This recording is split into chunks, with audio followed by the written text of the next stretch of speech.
শুনছি যে আগুন লাগাই দিছে।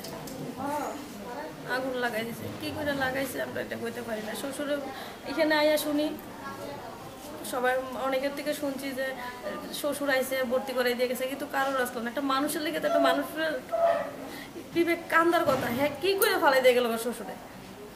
শুনছি জামাইরে থানাত নিছে, আমি কইতে পারি না। আর বাকিটা আমি অন্তত কইতে পারি। আচ্ছা, কি কারণে লাগাইছে কিছু জানা গেছে? অবৈধ সম্পর্ক আছে জামাই। মারধর করতো না এমনিতে আগে? হ্যাঁ, মারধর করতো। সংসারে প্রায় ঝামেলা থাকতো। বিয়ার আগে বলে, মানে অনেক আগে, বিয়ার 2-3 বছর আগে, হ্যাঁ বলে একটা মহিলারা নিয়ে আসলো, ওই মহিলার লোকের সম্পর্ক। তো এই কারণেই হ্যাঁ সংসারের ভিতরে ঝামেলা। আপনাদের এই ব্যাপারে আগে থানাতে জানাইছেন না? অনেক চেষ্টা করছে, যেহেতু বিয়া করছে আমার বোনে কইছে যে যেহেতু আমার বিয়া করে আনছে, আমি চেষ্টা করে দিই হেয়ার রাস্তাটা ছাড়াইতে পারিনি, কিন্তু হে যেভাবে এটা ছাড়তো না, আর তাই লোক এমনভাবে নির্যাতন চালাবো এটা ভাবতে পারছে না। সে কি করে? মিস্ত্রি কাজ করে, কাঠ মিস্ত্রি। বাড়ি তুলা বাগান, বয়লা চুবনি। এখন কেস করবেন না তারপরে? হ্যাঁ, ওখানে কেস করবো।